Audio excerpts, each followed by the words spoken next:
Hello everybody and welcome to another one of my YouTube vlogs, and hello to the listeners in the ether wherever you may be on my podcast. I'm delighted today to podcast people are always delighted to have their guests. Let's welcome the amazing String Nguyen, all the way from Melbourne, Australia. String is a 4X now LinkedIn top voice. Has her own business, the Trusted Voice, is also a Lenovo ANZ brand ambassador. I met String via the crazy world of Justin Michael and the riffing that we're having in his Discord server, and follow String on LinkedIn just because I love her style and her approach. So let's hear your story, String. 4X LinkedIn top voice. That's pretty cool. It is, right? And I hated LinkedIn. I'd be really honest with you. It's a piece of shit. Okay. Let's go. Let's do this. Let's go. That surprised you, right? Yeah. Because it's a piece of shit, that's where the opportunity lies as well. Right. Because it's not a content-driven platform. It's purely a resume platform, whereas I see it as an opportunity to stand out, and that's what I've done. Is I've taken almost a approachable human conversation kind of style and added a almost YouTube, Instagram flavor into LinkedIn. That's interesting because wow! I said that's kind of caught me off guard, but that's good. In terms of the perception of the audience that I work with, a lot of people, primarily professional services, but also broader, it is this perception, even today, that LinkedIn is a resume platform. It's a recruiter cesspool, and I used to be a recruiter many moons ago, and it's people there just want to find jobs, or people that are just selling me stuff that I don't want. And actually, for me, I agree with you that it has its challenges, but it is an amazing source of content if you know where to look. But it also presents a massive opportunity for content producers, if you will, to get your voice out there. So what shifted your perception in terms of if you weren't so positive about LinkedIn as a brand and a tool per se? Why did you still choose to take the opportunity to go, right, well, let's see how I can get this to work for me? What was the purpose behind it in the first place then? I probably should backtrack a little bit, because it's like, who is this person and why are they saying about this and how did she win all these awards despite saying all this?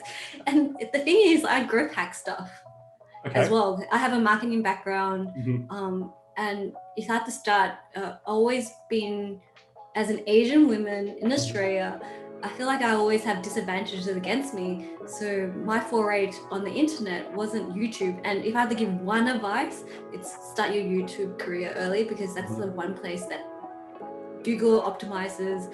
You have content that allows you to monetize your knowledge, right? And I'm all about monetizing your knowledge. But I found my voice by being on internet, and I realized the traditional 9-to-5 job didn't work for me. So I graduated. I was a good daughter. My mum escaped the war from Vietnam, and she really wanted me to have a traditional lawyer job or a doctor.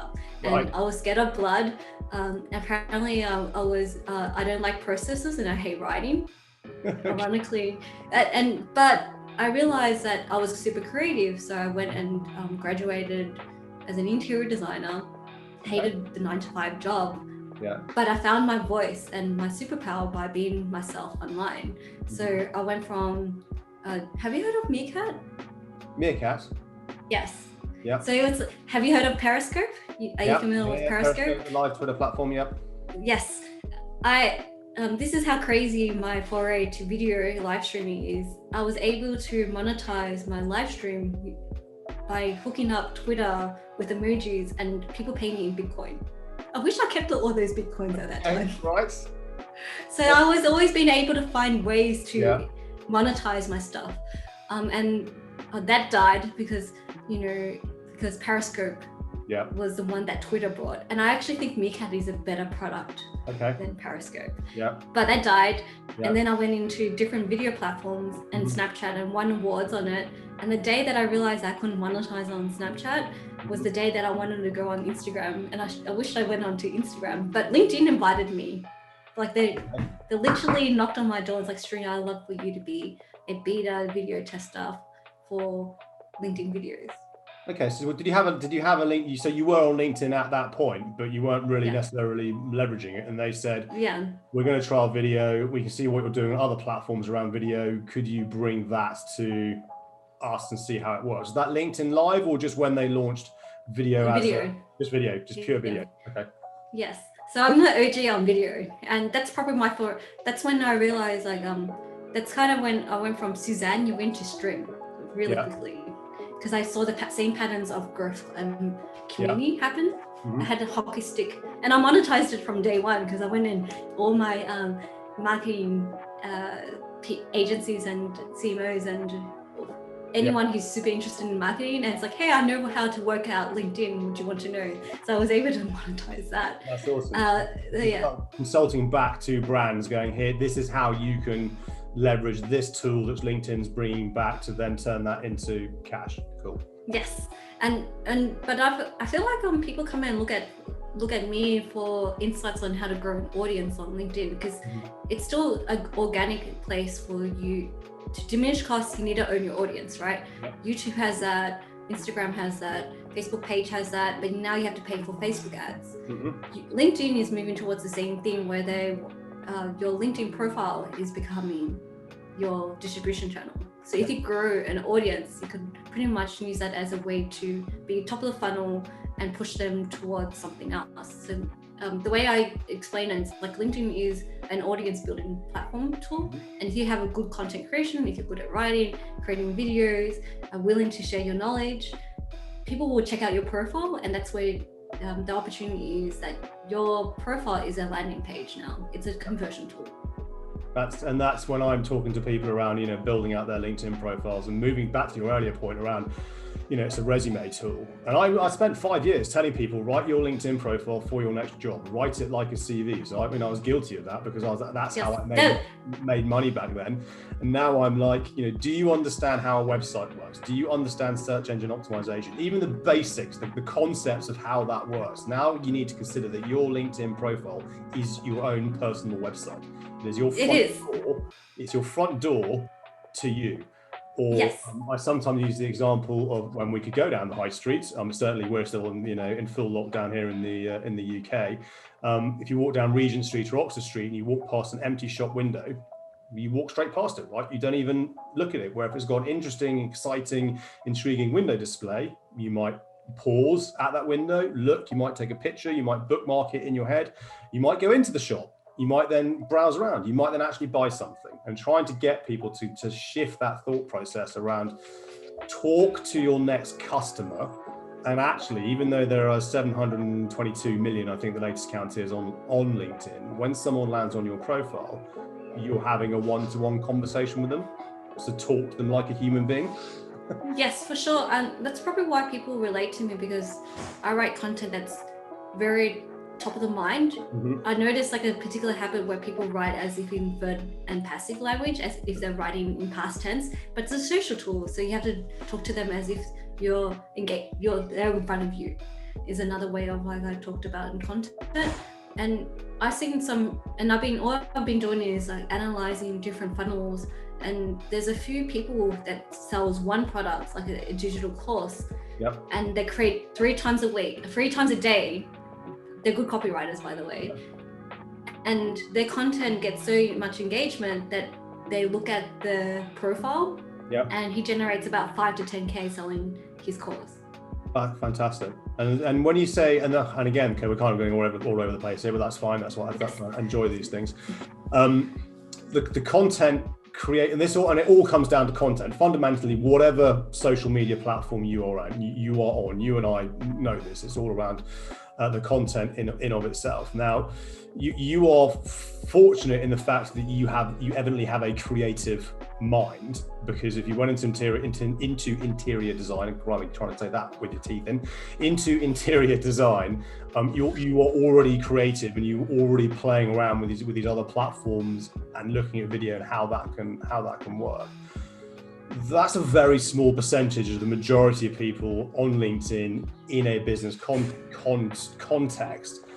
they're fearful of, I just don't even know where to start. I don't even know, I'm not even creative. What if nobody is interested in what I've got to say, or where do I begin? So what's your advice for people that you work with in terms of what you do, where they kind of feel they're kind of locked into this self-belief, they can't create content, they don't have that creative flair? So what would your advice be on that? Either there's two ways of it. You start really small, Yep. or you go in the deep end. Right. You start really small, you just start commenting, start commenting relevantly, engage with the person creating the content and build a community onto it. Commenting is content. Yep. People read comments, and don't write generic, oh, great thoughts. That sounds like a bot, by the way. Yep. But engage with it, what is the key point or key message? And it's like, I disagree with that. I actually don't mind people disagreeing with my content as well, because that means they are willing to have that conversation with me. And people read comments as well. So just commenting is the first foray if you don't know where to start. But commenting is a good exercise to do it. And spend 20 minutes on the platform each day just commenting on people. And comment on people that you find content that's interesting, because then you'll meet other interesting people along the way. Yeah. And is that, and again, I don't want to get into the algorithm, but we're going to have to kind of get into it a little bit. Yes. On LinkedIn. Is that commenting on people within your network, or is that commenting on people's content outside of your network that you don't know? The way to do it is that people, we're pretty much live in a bubble. Our connections is our bubble. Yep. And if you want to grow beyond our bubble, you have to actively go beyond that, right? So even just looking at hashtags that within your vertical makes sense, because then you get to see what kind of content it is. And I'm going to tell you truthfully, once you start hanging around in that hashtag, you realize that content on LinkedIn is generally low tier. That's why I've been able to stand out really fast, right? Once you realize it's like, oh, it's not, I could, if that person can do that, I could do that too.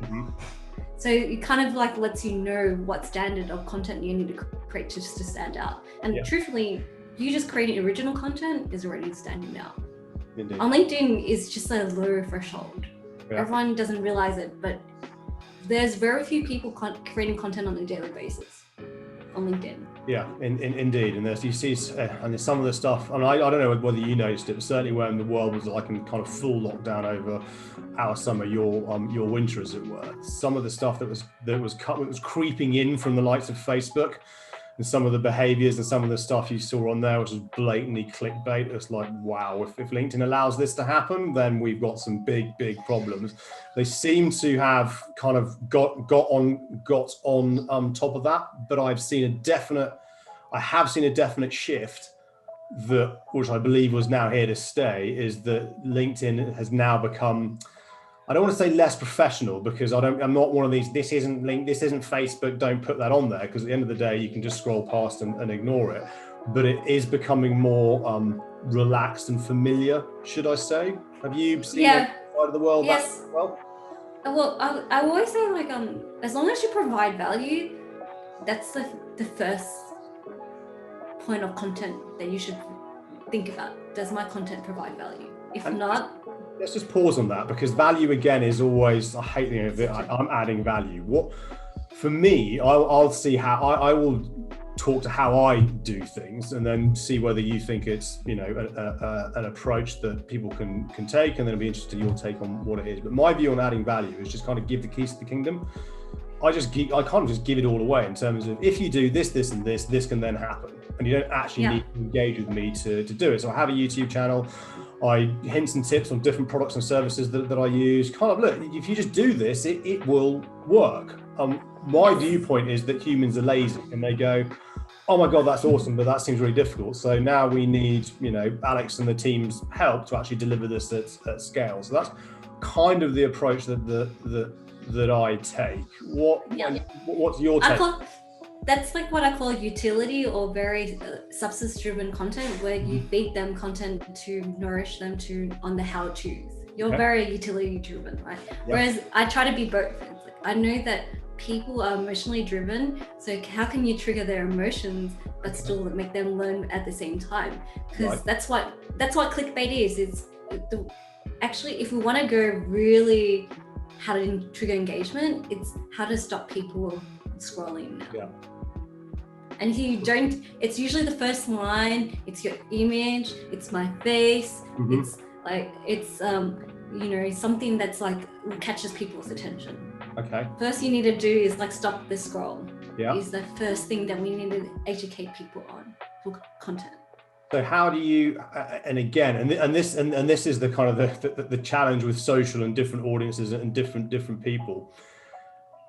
I see this, and I see some people doing this effectively, like yourself, and I see other people trying to do it, and you think, oh God, you're going down the broetry route. Yeah, I use broetry. I use like the line by space, line space. But it's not so much. It's not so much that. It's the actual it's the context of the post. Is like, you know, see, I wake up at 4:30 in the morning and I do like a 100-mile run before 5 a.m. and I, you know, feed my 6 kids and this and that, and it's not really actually adding any value. But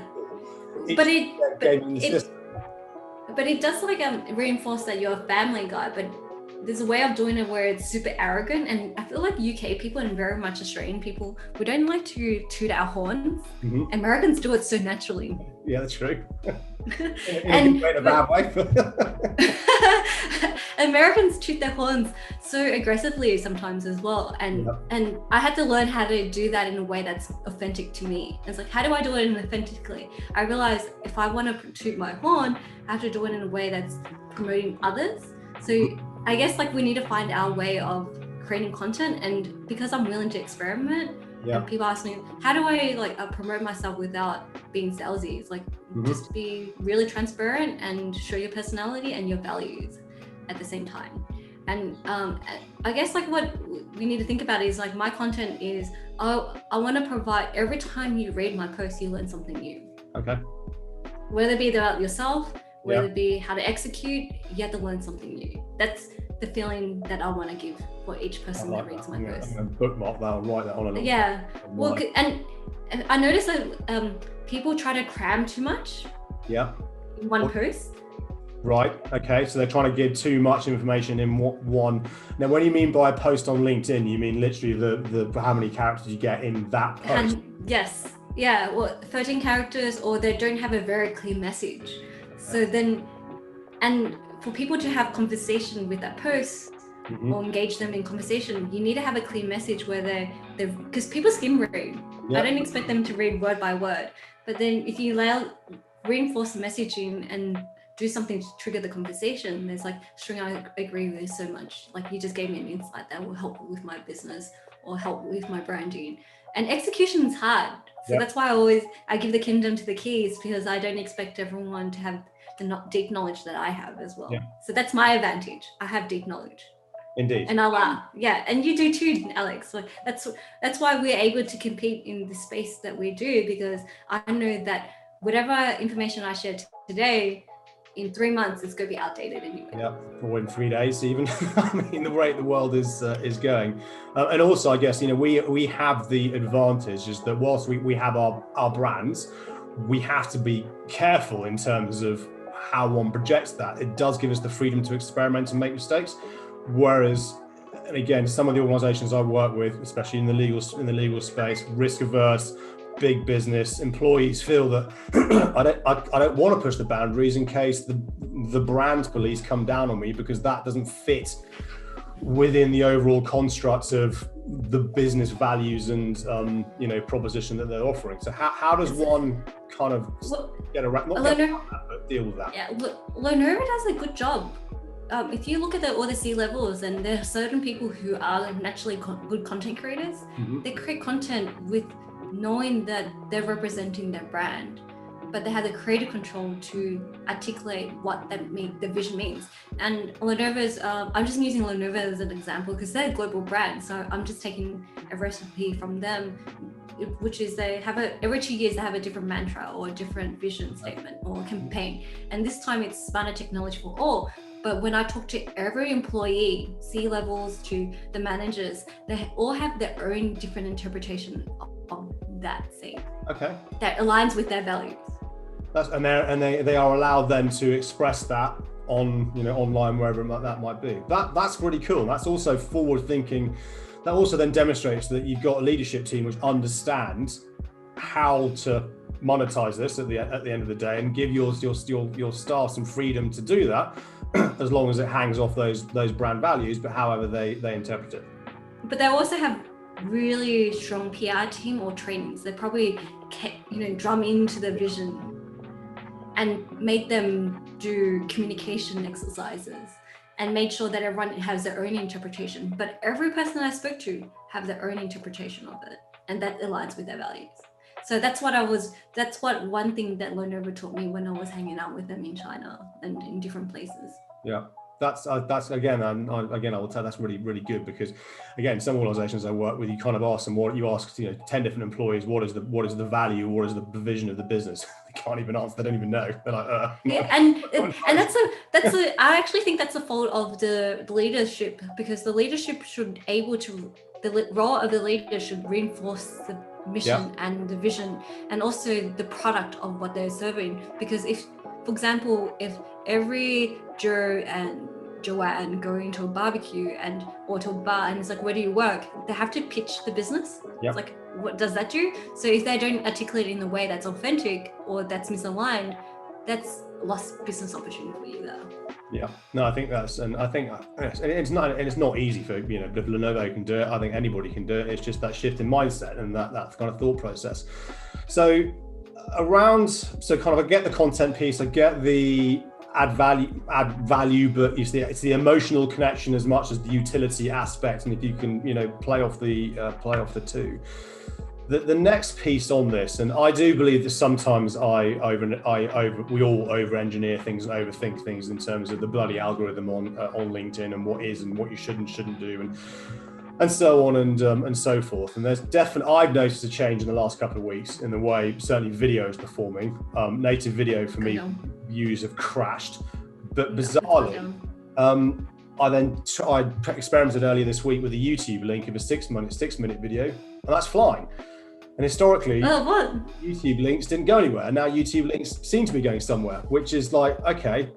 What? I need to do that. You gotta make me experiment now. I was like, bollocks to this. If I'm going to be penalised in terms of my videos, we're getting anything, especially my Ask Alex videos, would track anywhere between, 1,000 views would be the bottom end, 5,000 to 10,000 views would be the top end regularly on a Friday. The last two struggle to get north of 500. And I'm like, what?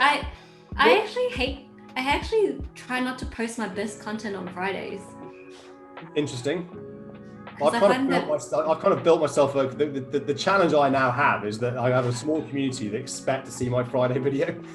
Yeah, you have to retrain them, because Friday is actually the worst days where people technically switch off. Okay. So social. What day do you? I find the best days is Tuesday, Wednesday, Thursdays.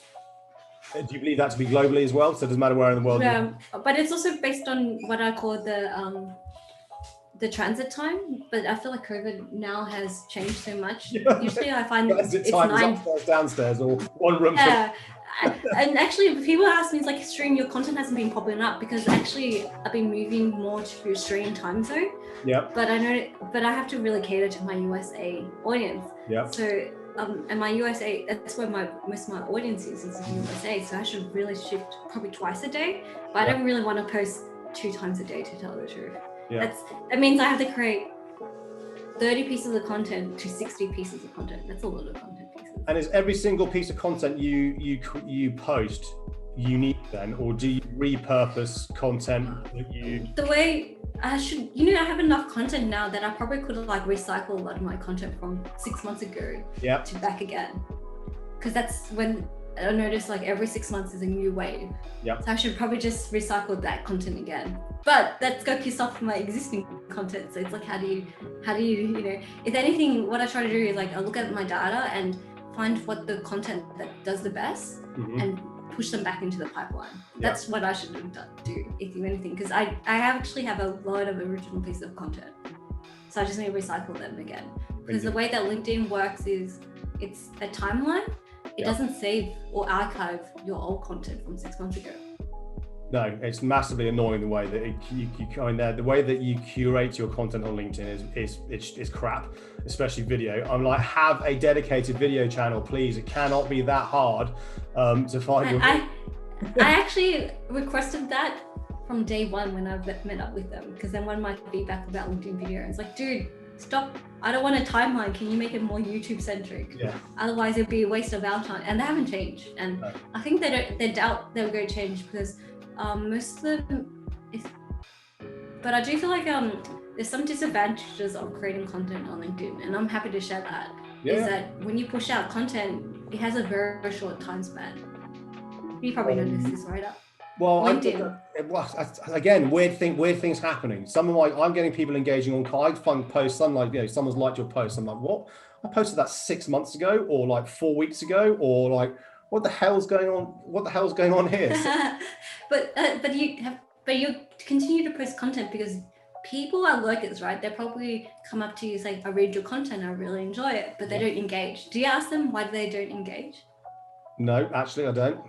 You should ask them that. It's like, oh, next time, I love it if you comment into it, because that means that I know that you're watching. Because at the moment, it feels like I'm talking to ghosts, but it would be really nice to know that you're watching. So just ask them next time, like, why don't they comment? And that could come back to full circle, back to the behavioural piece. They're fearful of commenting. They're fearful of, my, questions asked, but will everybody see what I'm doing? And I'm like, well, in theory, yes, but in practice, no, because of the way that everything works, the way the social media works. And I've had some quite robust conversations with elderly folk going, what do you mean not all of my connections see what I do on LinkedIn? I said, because that's just the way social media works. Go and have a conversation with engineering at LinkedIn. It's nothing to do with me. So that's interesting, because when I create content, I kind of create 5 unique posts for that same piece of content, and then kind of work out which one performs best and then repurpose that. I have shields. I now use Lately to help kind of automate the content scheduling and also the content posts themselves. It's a really cool piece of tech. I'll send you the video if you haven't seen what it does. Yeah, please do. It's changed how certainly my podcasts have now just done that in terms of downloads since using it, because I can turn a 30-minute podcast like this into like 130 tweets. And every tweet is unique, but it's our conversation. So it's transcribing this. Anyway, I digress. I'll send you the. I think the reason why I won or been 4 times LinkedIn top voice is that I have a strong audience. People think I have connections, but even though I have like 43,000 followers, only about, and I also have newsletters. Mm-hmm. Which is another feature that I feel like is actually contributing to my growth this year. Yeah. Because I have like a 20 to 30% open rate with my newsletters, and it's 20,000. It's like, so it took me 3 or 4 years to reach up to 43,000 followers, and I only have first connections about 6,000, like 6,000 first connections. So I have a very strong following count, but the engagement is getting lower, I notice, with my post. But on my newsletters, I feel like I should just focus all my energy on newsletters, because it's 30% open rate, or 25 to 30% open rate, and I have 20,000 subscribers there. And it took me 1 year to reach that number. That's awesome. I'm waiting for me to get the newsletter access. I know they're now rolling it out, because I think it's interesting, email marketing and email newsletters are coming full circle again. And there was an interesting piece yesterday on TechCrunch around the death of ad tech, and how as consumers we're fed up with social media platforms, we're fed up with adverts following us around the internet and our data being abused.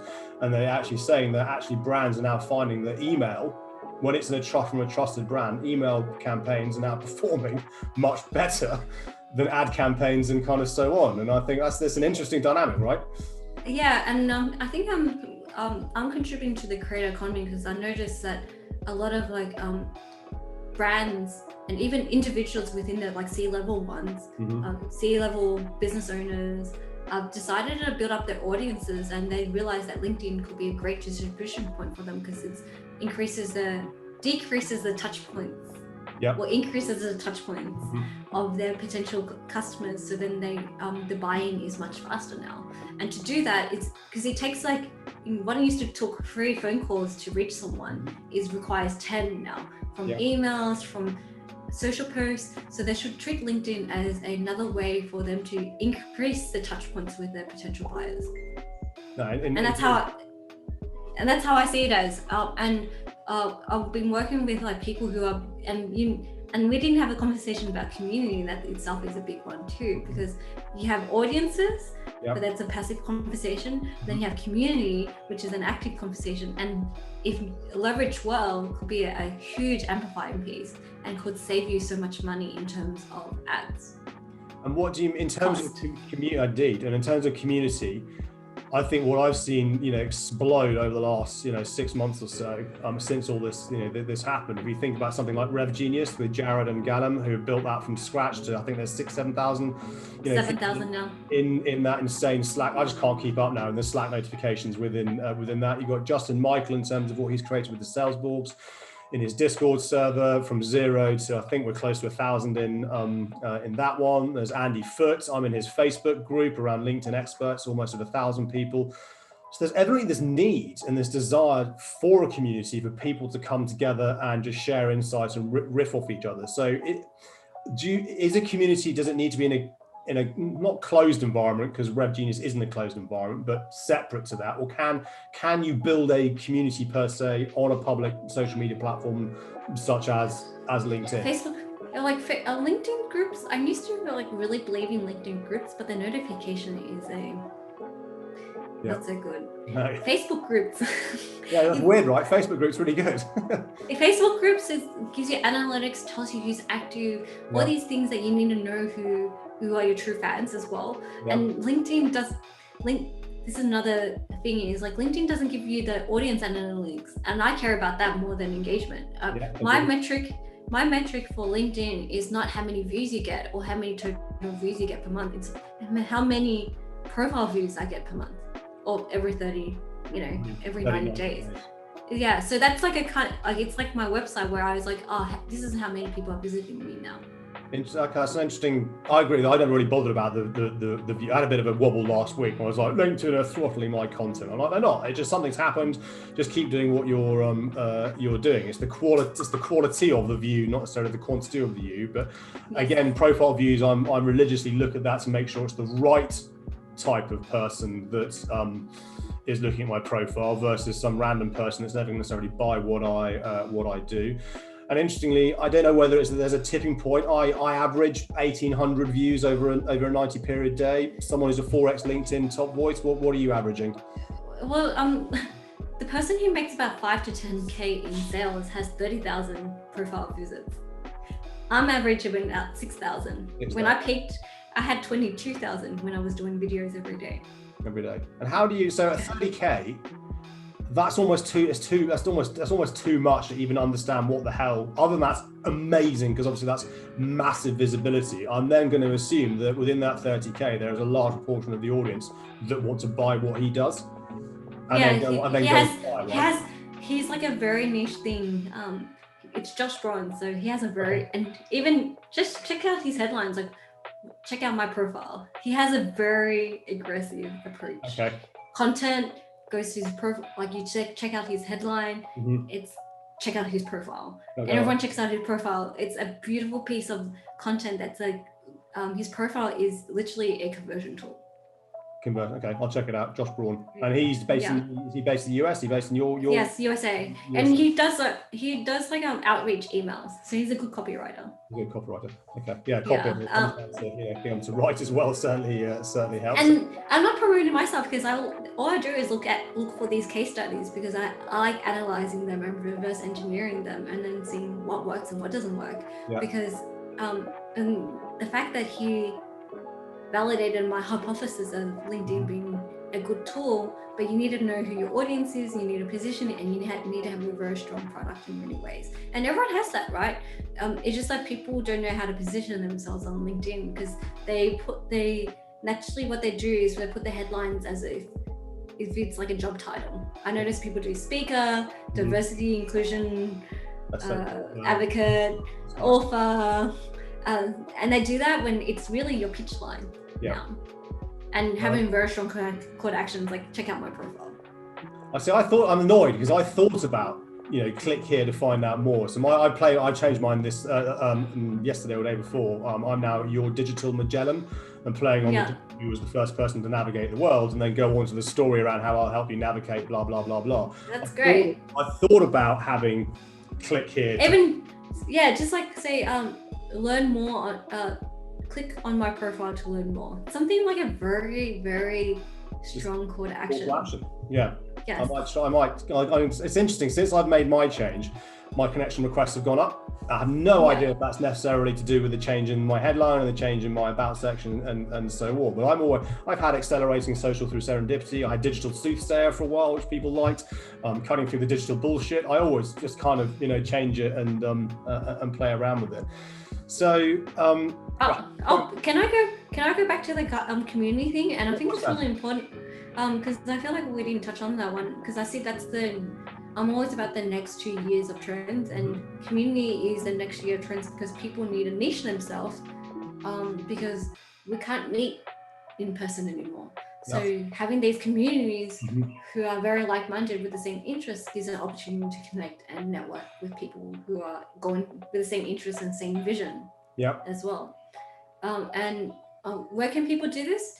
It's interesting. You need an audience first, or you need to tap into different distributions to start funneling them to the community. But you have to look after the community. If there's no engagement, no one wants to hang out. If there's nothing delightful, no one wants to hang out.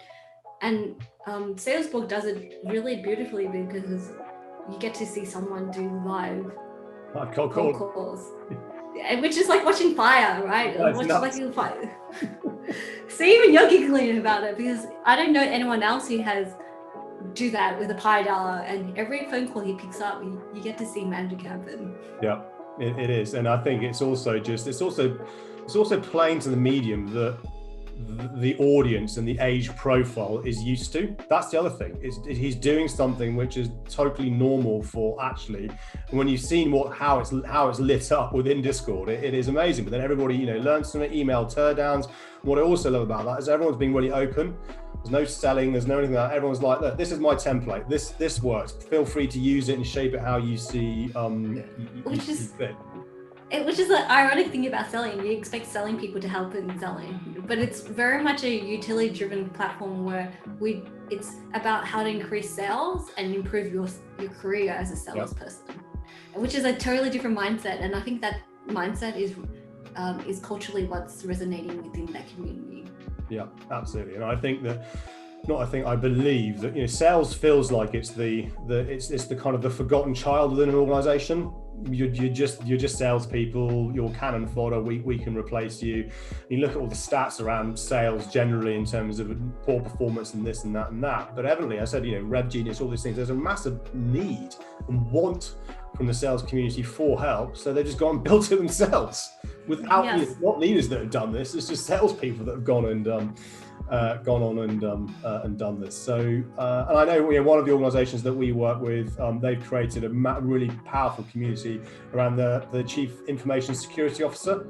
Use social as a way to draw people into this kind of private community, and since using social to drive that more effectively, this community has grown, and there's engagement, and that's the key thing. And back to LinkedIn groups, I think that's where LinkedIn groups also fell down, is the way you engage in LinkedIn group is just not very. It's very clunky, let alone you don't get any of the analytics behind it. So, wow, there's just so much here. Fried chicken. You said we're going to get fried chicken. Yeah. You've got fried chicken in your profile, and you talk about fried chicken in some of your social media posts.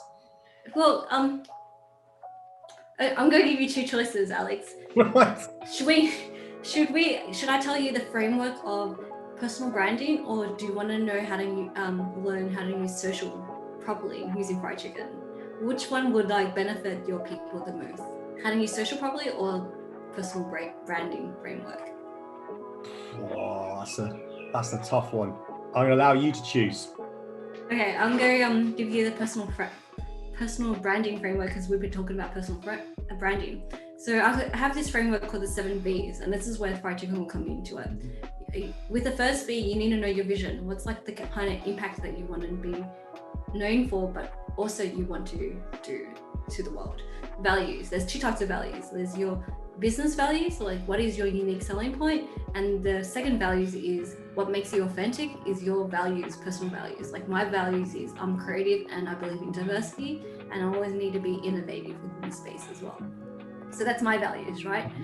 Third one is Volk, which is a German word for Volkswagen. It's like people's for the cars. Yep. So you need to know who you're creating content for. The faster that you know your audience, it's not about creating content for yourself. It makes sense for you to start off to create content for yourself, but once you switch to audience building, you need to know who your audience is. Who is your target market? Who do you want to serve? Fourth one is your visuals.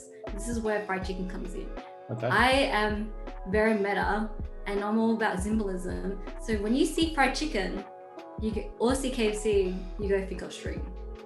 It's like, I don't know what String does, but I know she likes fried chicken. Yep. And every day, there's a metric where my KPI is like how many people will send me fried chicken stories per day, and I get 1 per day. Got you. Yeah, that's building on what you were saying in the earlier is around emotions. Yes, yeah, and memories. Yeah, that's my hook. But like I have a feeling that symbolism is a powerful tool. People forget faces, we get so busy with our life. But if I brand associate you with something that you love and adore or hate, you will remember me. Interesting. Fried chicken has a universal appeal. It does. Even vegans hate it.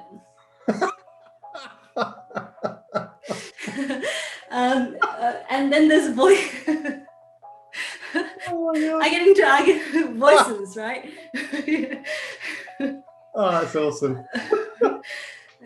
Voice, right? What is your key content pillars, or what is a message that you want to convey? We also like mine's video, LinkedIn, personal branding, and yours is probably there's certain topic pillars that you're known for, content pillars that you're known for. And validation is like what is the metric of success? Mine's profile visits and the amount of fried chicken I get per day. And victory is like, how do you monetize this? It's all about, even you don't realize it, but you should think about this as a business model. A good content creator should start thinking like a business model, a business person now. And that's the 7 V's. 7 V's. Awesome. Absolutely love it. String, it's been an absolute joy to have you on here. I feel we could talk forever. You've thrown in some curveballs again just now. I love it. Where can people, I know this is a really stupid question because we've been talking about it, but where can people follow you, find you? Where's the best place to connect, as it were?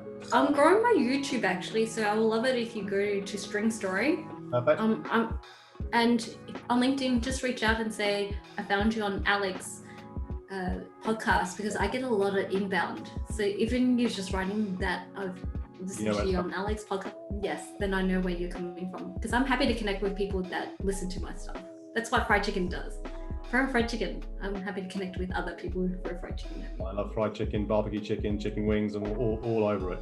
Perfect. I'll put the links to your YouTube channels. I'll put the links to your LinkedIn profile. But String, I appreciate it's late in the evening for you over in Melbourne. Thank you so much.